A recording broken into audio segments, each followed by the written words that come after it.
Life is a long highway and I'm just doing the best I can.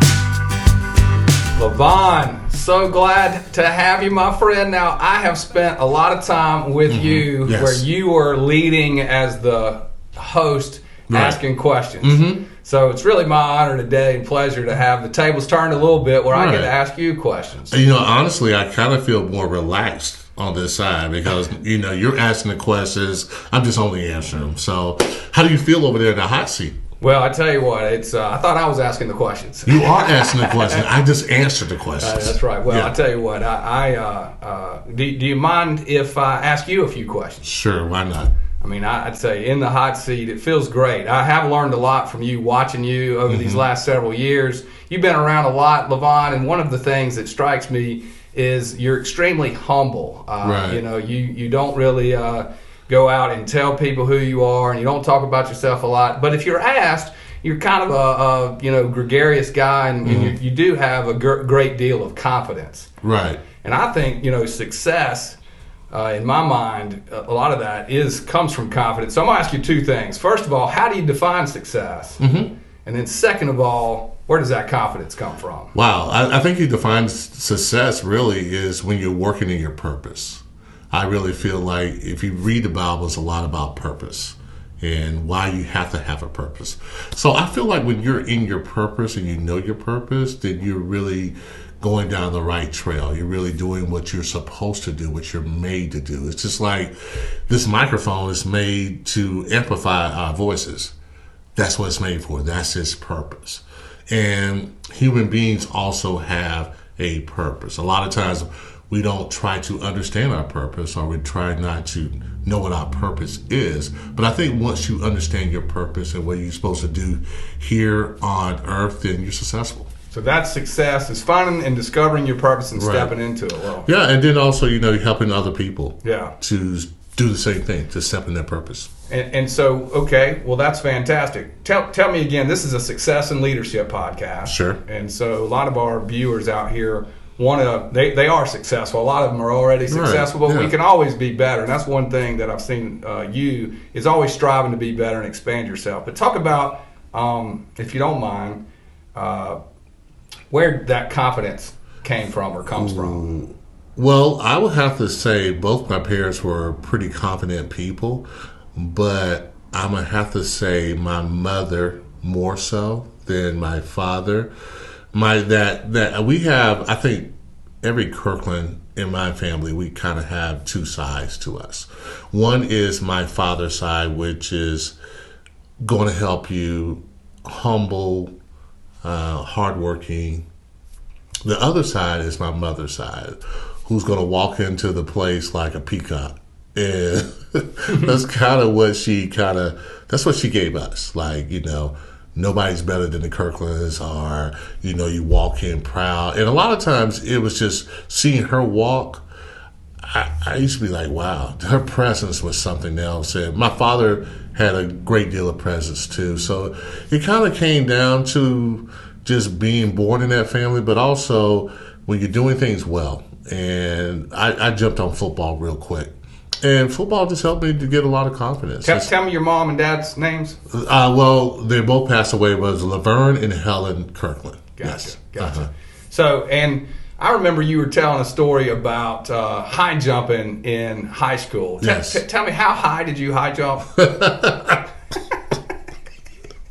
This is funny, but I think the highest I ever got was around 6'5", 6'6". Golly. Yeah. And I mean, I was just introduced to it. It was like, hey, you never high jumped before. I think you could be good at it.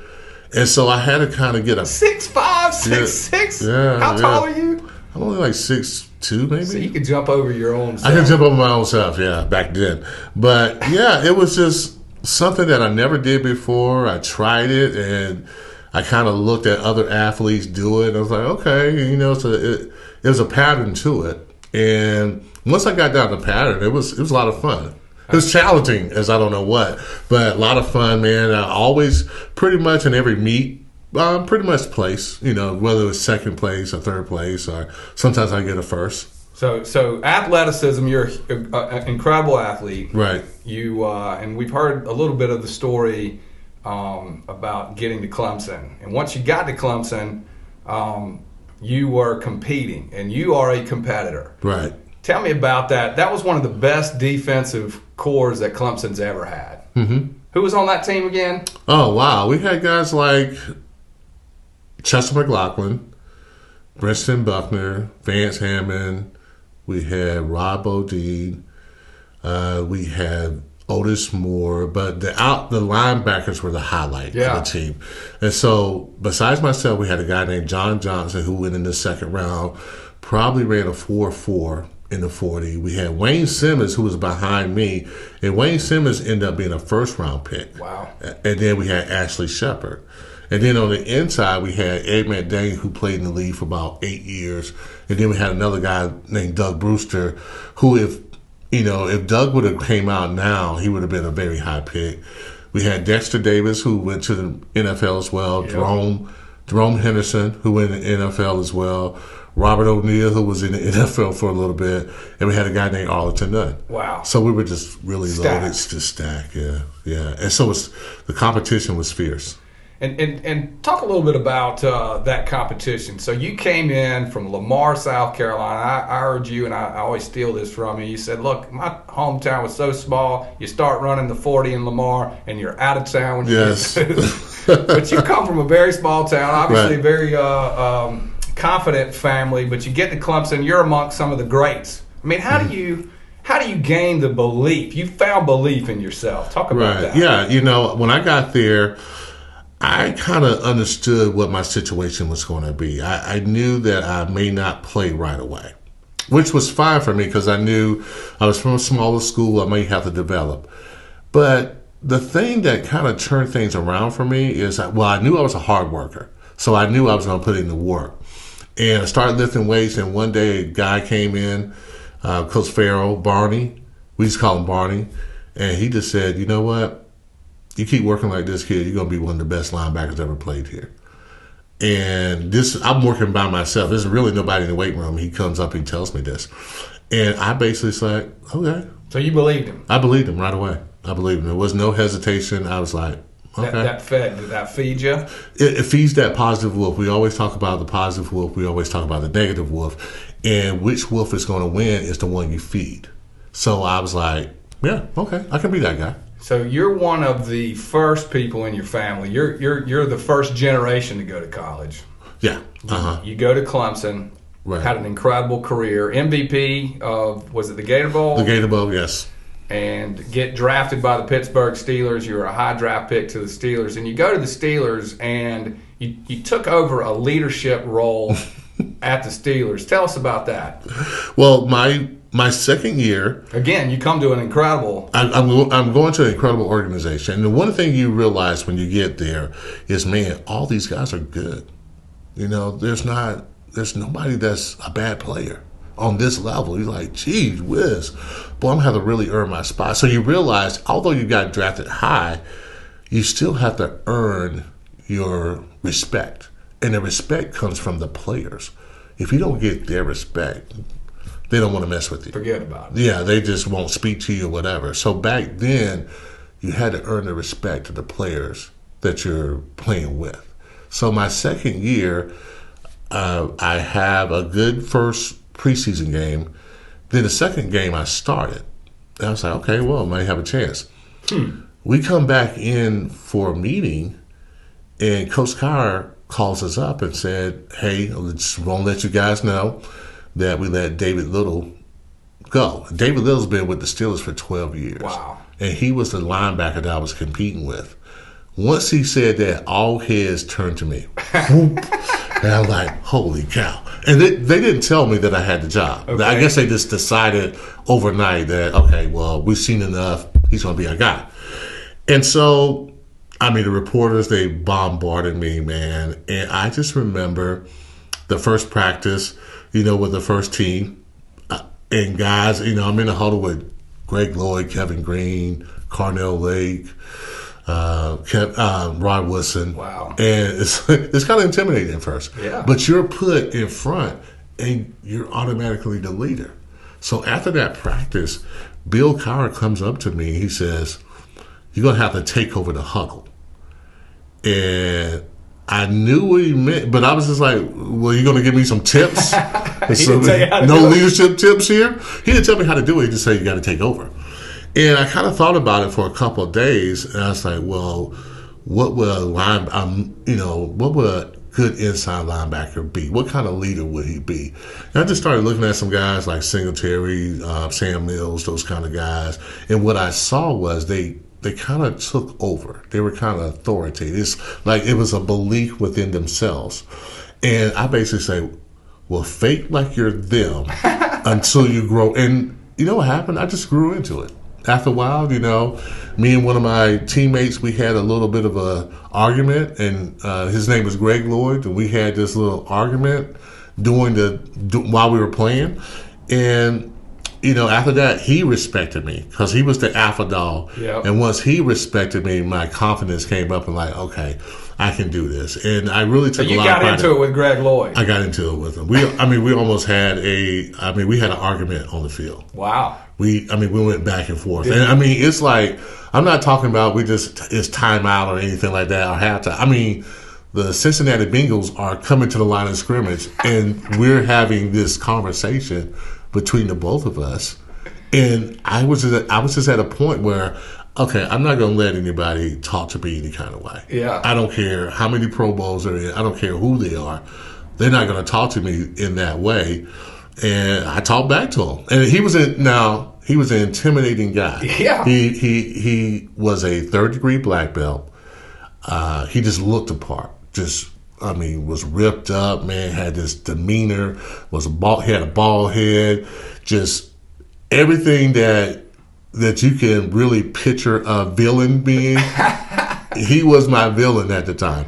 And so that day I was just like, you know what? I put my foot down, like, you're not going to talk to me like this. And I just talked to him back, and he talked to me. And afterwards, though, the next day, he came up to me. He's like, "That's what I'm talking about. You don't let anybody bully you around." He respected me. That you stood up. I thought we were going to fight. Yeah. And he was just like, "No, yeah, that's a good job." Wow. And after that, we were good. We were real good. I heard a stat. I don't know if I heard this right, but I heard someone tell me that you played through your college and your professional career. You were in the league for how long? I was in the league for 11 years. 11 years. And right. Never missed a game? Never missed a game since my high school. So even in high school. Yeah. College and pro. So I heard that right. Yeah, you heard it right. Yeah. You never missed a game? Never missed a game. Do you know of any other players that that have that same stat with you? I think Brett Favre, he went a long time as far as playing games. I wouldn't say, maybe Tom Brady, but Tom Brady played for a long time.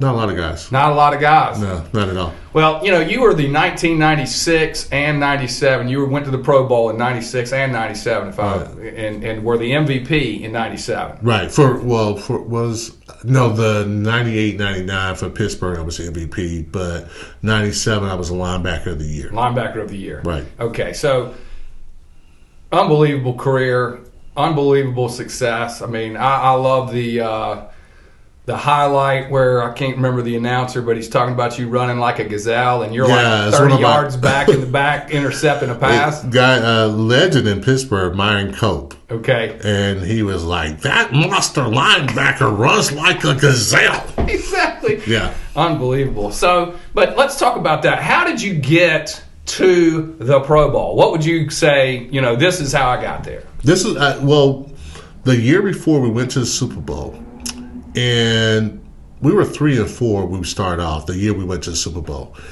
And I got to a point where I was like, you know what? I'm just going to play to win.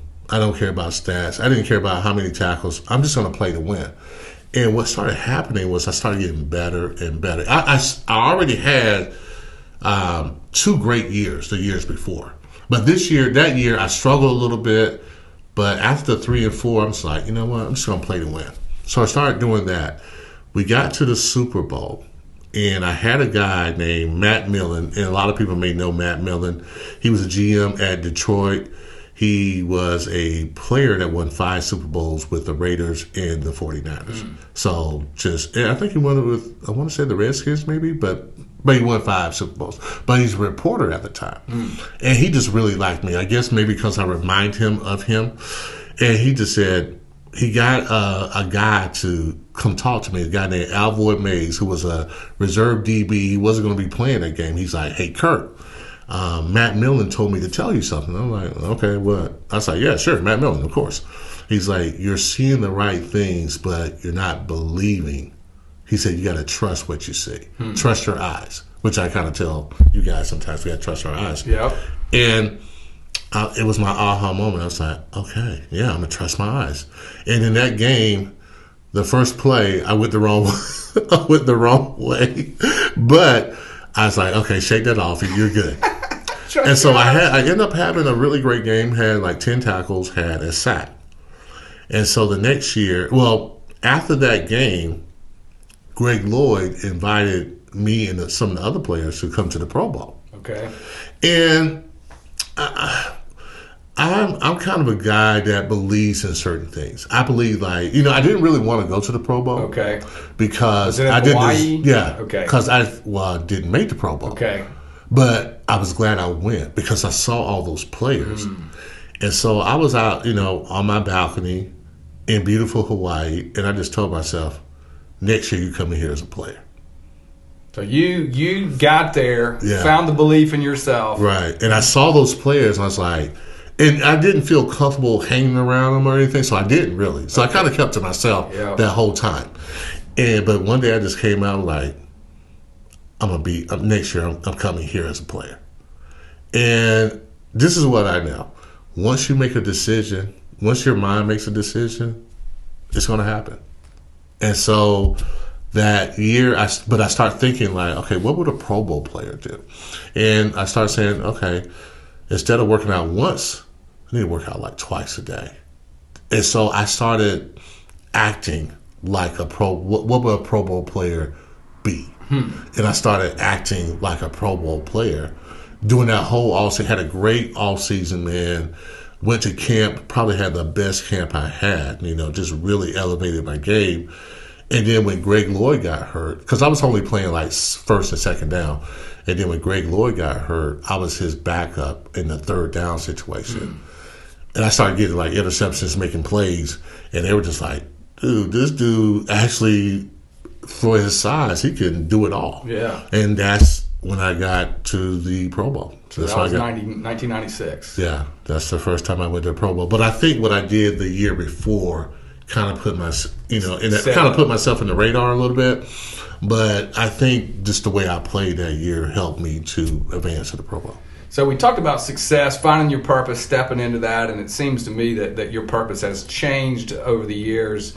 And leadership, it starts with leading ourselves. I mean, right. I think that's one of the things I've heard you say. Talk about leading yourself. You've talked a little bit about that, but what are the keys to leading Levon Kirkland? I think basically mindset, how you approach your daily life. I really believe it's also habits. So break that down for us. You're saying mindset, habits, daily life. What habits or mindset? Give us an example. How did you implore that? Well, it was a lot of just kind of doing some research, looking at a lot of, psychology. I'm getting my master's in psychology, so I started thinking along that level. I started reading a lot of stuff, and there was a lot of good material out there. But one of the materials is about having the right mindset, having a growth mindset, and being able to grow and get better, and be able to say, well, I need to learn about this, or I need to learn about that. So I had to really, because I had it in football, now making that transition, you got to do it in life too. You're not playing football, so you're going to have to discover how to get that back. And so I started saying, okay, I got to have a good mindset. And I always had a pretty good attitude, so I had to get back to that. And then also I started saying, like, okay, so what's your habits? Okay, we got to correct some of our habits. And then I started doing this one thing. It's kind of funny. I started planning out my days. And I started saying, okay, And this time I'm going to do this. At this time I'm going to do this. And I started writing it all down. And then I started writing down my goals. And it kind of got me into the right mindset. And then I stopped listening to certain things and really poured myself into doing some more podcasts, anything that could help me learn something. Yep. I started pouring myself more into that than just say hourly just watching TV. So you were intentional, it sounds like. It's very intentional. And I started thinking about, like everything I did from high school, I had a clear goal in mind. I knew exactly where I wanted to go. And one of the things that I do remember was, even when I was a freshman, I knew exactly where I wanted to be. I knew what kind of player I wanted to be, and I was going to be that player. And I built that up all the way to my senior year. And I remember I was going to train with the Atlanta Falcons, and I was just riding the bike. And the coach was there, the scout was there. We were just kind of talking, and another guy came in, and he didn't put in the work. He was a decent player, but he didn't put in the work. And he goes up and he said, "Hey, my name is so-and-so." And the scout looked at him and like, "Listen, we're not even in." He's like, "Let me tell you, we're not interested. We're only interested in these guys." And I was thinking like, man,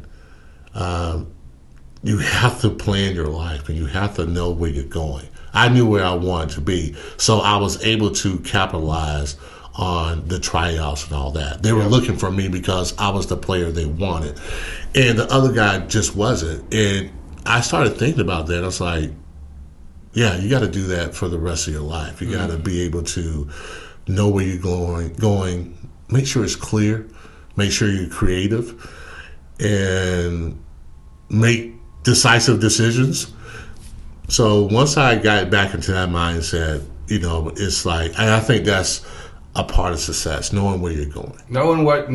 This is some great stuff, Levon, and I appreciate you sharing it with our audience. And so knowing what you want, being intentional about it, that's leading yourself. Let's talk about leading others. So what is the key to leading others? Because if you're just leading yourself and you can't lead a team or can't get people to follow with you, you're not going to be successful. Right. And the things that you've been on some very successful teams and led successful teams, and so what's the key there? Okay, well, it's something that my father taught me a long time ago, and we were talking about being a Christian, and God was his favorite thing. So he said, when people get saved, he said a lot of people talk about being saved or talk about their walk. He said, and people don't want to be bothered with you. This is Levon. This is my father, Levon. He's like, when you're yapping in their ear, talking about come to Jesus and whatever there, and they looking at you like, get out of my face. He said, I never approach people. He said, people always approach me. He said, you know why? I said, why? He said, because I lived a life. And people look at my life and say, wow, what's he doing? Why is his attitude so good? Why is he, this faithful man? And after a while, they get so curious that they ask him. And he said, once they ask me, I got him. Now I can tell them what I do and how I do it. So I really think when you're leading people, it's got to be genuine action. You got to be genuine, and you got to show the work. And if they see that, then they're going to follow you. Like for example, in the world that I was in football, right? If you were a guy who just talked, let's go, but you're not doing your job, guess what? Nobody's listening to you because they know you're not doing your job. Yep. So you're going to try to lead me? Can't do that. But if a guy who's a quiet guy and he's doing his work and he's a really good player, guys will listen to his every word. And a lot of times you can tell when people are not, they're fake or not. And in our world, the jungle, you can tell the fake when you could sniff them out. You're like, yeah, he doesn't know what he's talking about. I'm not going to follow him. And then there's some guys you follow. And I think just being the example is the best way to lead. It's incredible life and legacy, Levon, that you have. We could talk all day long, and I do want to ask you some other questions. I'd like to get just, when you think about your life, I mean, you've had so many successful opportunities. What's one of the most proud things that you've accomplished? Believe it or not, coming back to Clemson and getting my degree after being in the league for as long as I was in the league, it was something that I promised my father I would do. But when I was going into, at school, I only had a few more credits. But back then, you were doing the circuit, the Senior Bowl, the Hula Bowl. Yeah. You're getting ready for your future. You can't finish that. So it's very difficult. So at that time, I was like, I don't know if I'll be able to finish. But it was something that kind of bugged me a little bit about not graduating from Clemson. So I remember after I retired, and I was just, that whole year after, I was like, I'm just going to take the year off. And my wife at the time, Keisha, she was like, well, why don't you go back to school? I'm like, yeah, let me go back to school. But I was like, man, I was a little intimidated, like how many more credits I got. And then I went back to my advisor. He's like, well, Levon, you only got like 14 more credits. I'm like, oh, done. I'm going back to school. So I was like the old kid or the old man in class. You remember the older guy that be in your class? Yep. I was that guy. That was you. That was me. But at first I was like, ooh, this is kind of intimidating. And then I was like, you know what? I'm here to get my degree. I don't care what anybody thinks or say. Yeah. And trust me, I got a lot of questions. Yeah. Why are you back in school? Yeah. What? And I was like, I'm coming back to get my degree. And people couldn't believe it. They couldn't believe that a successful player that I was would, spend time going back to school. But that's one of the things you're most proud of. That's one of the things I'm most proud of. That's being able to walk across that stage. So your education, I mean, it's very important for you. And I can remember when you came into my office, and we'd been working together a little bit, and you came in and closed the door. Mm-hmm. And I thought something was wrong. Thought you were going to quit. I didn't know. You're like, guys, and I'm like, what's going on? Do you remember that? Yes, I do. Yeah, it was such a random day. That's the thing. It was on like a Tuesday. And it was just so random. I'm in my office, doing my work. I get a call from Tim Beret, the legendary sports information director at Clemson. Yep. Legend, right? Just any kind of stat he knows. So he calls me up. I'm like, oh, Tim called me up. I'm like, okay, I wonder what I can do or whatever. I say, hey, Timmy. He's like, hey, Levon. I was like, what's up? What can I do for you? He's like, well, just want you to know that you were selected to be in the Ring of Honor at Clemson. Congratulations. And I was lost at words, which never really happens to me a lot. So he hangs up the phone. And I call him back. And I'm like, and I did a little research on the Ring of Honor. I'm like, is this what I think it is? And he's like, yeah, Levon, what? I'm like, the Ring of Honor? He's like, yeah. I was like, well, they put your name on the stadium? He's like, absolutely. He's like, congratulations. He said, we're going to, we'll let everybody know on Friday. He said, but man, you deserve it. You deserve it. I was like, okay. I hung up the phone. I didn't quite believe it. So I called one of my friends. I'm like, hey, can you call this number and ask him about me being in the Ring of Honor? And they were like, oh my God, you got the Ring of Honor? I'm like, I want you to call and make sure. And so they called, and he probably was like, yeah, he's in. So they called me back, and I was like, you're in, congratulations. And I didn't know what to do at first. I didn't. And then I called my brothers and sisters. I let them know. And then I went to the office, and that's when I shut the door, and I was like, hey, guys, y'all like, is he leaving us already? Yeah. Is he gone? And I was just like, I made the Ring of Honor. You automatically knew exactly what that was. Yep.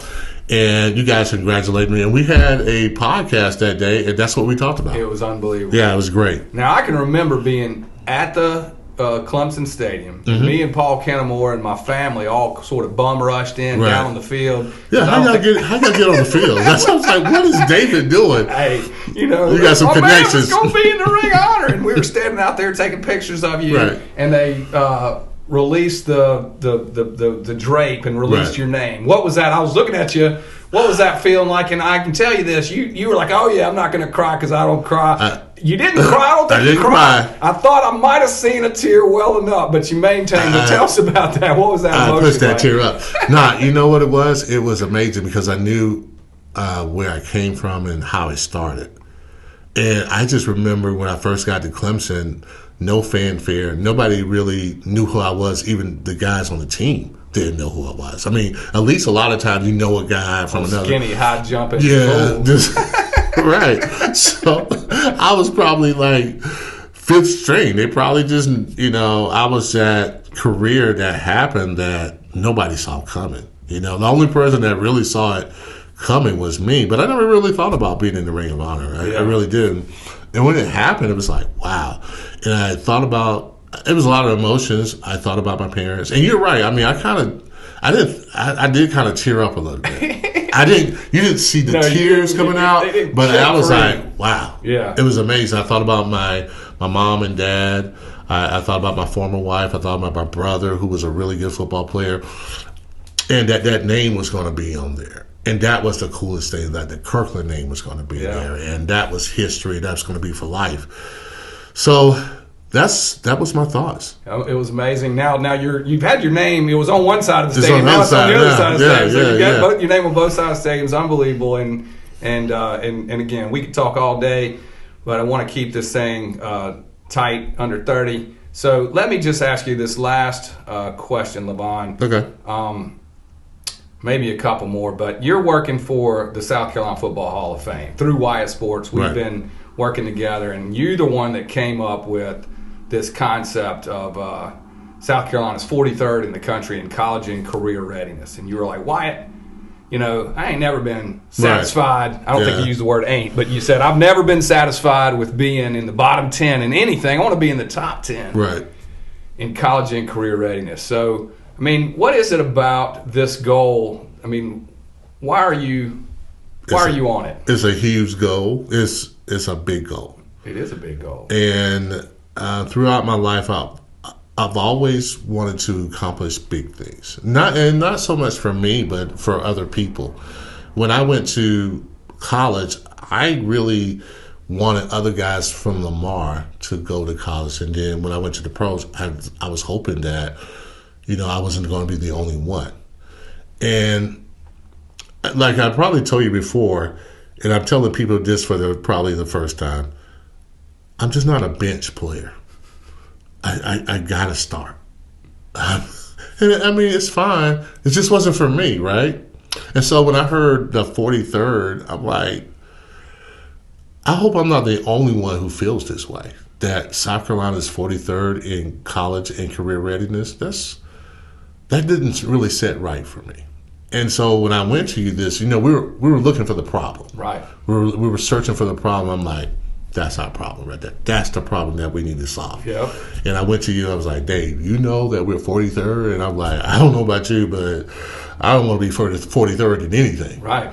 And you like, yeah. Okay. And Mike agreed, and we've been chasing this problem. But nobody, people have been thinking about having better education, but they really haven't what's the problem? Right. And how can we get a solution? I felt like we put down a problem. Yeah. And we said, this is the problem we're having, and we need to solve this problem. And so what is the solution? I asked you that, and we've been chasing this, but what is the solution? I think it's going to be a collaborative effort on everybody's, and they got to see it from a future standpoint. They got to see where we're going. And I think a lot of times if you don't see where you're going, you just aimlessly go down the road. And whatever turn it is, you turn there. I mean, because you don't have a point. You don't have a goal. I think it's really all of us collaborating together. That's what we talked about. We're not trying to force another program because they're great programs here in South Carolina. There are programs, and we are making progress. Right. And that's one of the things. And I just thought, has anybody ever brought this all together? And you came up with a slogan. Right. What was my slogan? The 3 E's. The 3 E's. That's right. I'm glad you know. It's educate. We argue about this sometimes. Empower and encourage. Educate, empower, and encourage. Yeah. It's the 3 E system. The system that this came along a long time ago. Okay. Before I even before I even joined you guys, probably like 9 or 10 years before that, really, as I was getting out of the NFL, I always I like Steve Jobs. Yep. And I was just reading his book about presentations. And one of the things that he said was always present things in threes. And I was just thinking about it. I was just like, okay, what's something, kind of thinking about? And I was like, wow, educate, empower, and encourage. I said, we kind of all do that.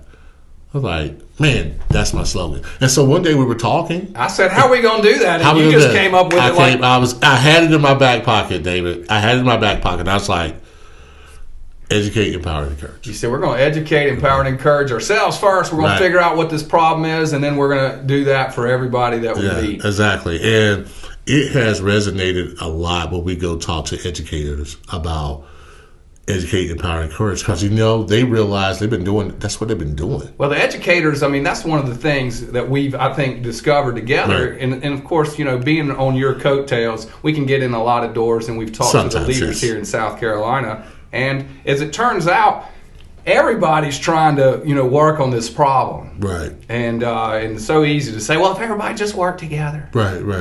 But that's the great thing about this game of football, because it does teach us life skills, success skills, and it brings us all together. It really does, and it brings especially diversity. It really includes diversity because you realize that everybody has a part. It doesn't really matter where you come from. It doesn't matter your race. None of that matters.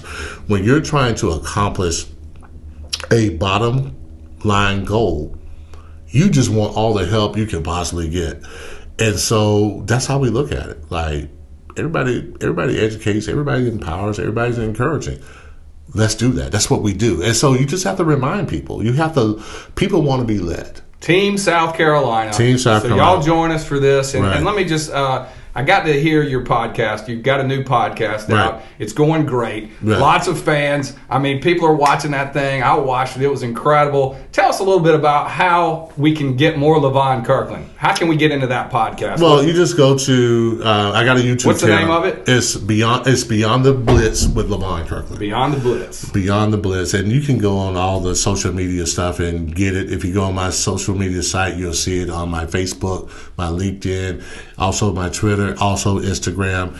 And we just started. We just had my first show the other day. And, really what it is, it's just like me and you. Right. We're just having a conversation. And I feel like there are so many incredible stories out there that need to be told. And a lot of it is in athletics, but there are also other realms that I want to also touch base on. And I got to thank you guys for really kind of getting me out there and saying, hey, Levon, you're good at this. You are. You're good at communicating. You're good at, the futuristic stuff. You guys helped me find out my strengths. Sam White. Yeah. And Sam White was the one, and we just kind of hammed it up a little bit. And you know what he told me, and you were there, he was like, have you ever talked to the networks? And I'm like, nah, not really. Yeah. Well, he's like, you might need to talk to them. I don't know if that's going to be my purpose, but I love the conversation part of it. And I like talking, to different people, getting their stories. Well, Sam White was a legend, and he was someone who I really learned a lot from. And when I saw him come to you and come to me and say, David, he really is very talented. Right. That's when I trusted my eyes then, because I was like, I think that's so. And you've been pushing me ever since. Levon, what do you want to do? Levon. And so I have to thank you a great deal, too, of making me go beyond myself, because I was at a point where I was kind of grief-ridden a little bit with all the deaths in my family. You just kind of like, but you're the one. You and Mike was just like, hey man, you could do it. You guys were cheering me on. I'm like, okay, well maybe I try. We'll see. And it's been good, man. It's been amazing working with the South Carolina Football Hall of Fame. You, Mike, you guys are amazing, man. You got a heart of gold, and I think that people need to know that. Well, man, I don't even know what to say to that, Levon. Although I will say this, NBC, go back and look at that halftime show that you did at Notre Dame. Now, it didn't turn out like the Clemson fans wanted it, but it was a great show, great atmosphere. You're on halftime talking about the Football Hall of Fame, talking about the legends from Notre Dame, which was a good move on your part. Right. We had a lot of votes come in that day. I'm sure. And then you started calling the game. You were calling the game. And it was unbelievable. You did a great job. I do want to wrap this up, but before I let you go, tell us about that. I mean, you were calling that game. Were you reading off a teleprompter or anything? Yeah, it was just a teleprompter. They're just showing the highlights. Yeah. And, I watch a lot of football. I watch a lot of sports. And also, I have a way that I can impromptu. You put a mic in front of me, and you say, "Go, Levon," I can make it go. Yeah. And I've always, even as a kid, Easter speeches, stuff like that, I've, talked. And, okay, I can give you a speech. Yeah, you I did. can tell you a story. So I saw it. I was just well, this is what's happening. Yeah. This is what I'm seeing. Yeah. And it went pretty well. I got a lot of compliments after that. Even the people that were working on the show were just tremendous job. Great job. Yeah, I can't wait, Levon. Just the future is so bright for you and for South Carolina and the Football Hall of Fame. And I think what we're doing is very innovative. And it really is because of your leadership. And so I want to thank you for your leadership. I want to thank you for your time today. Oh, no problem. God bless you, my friend. Man, David, thank you. Here we go. Life is a long highway and we're doing the best we can. Everybody do your best. Come on, come on. Do your best. Do your best. The best you can.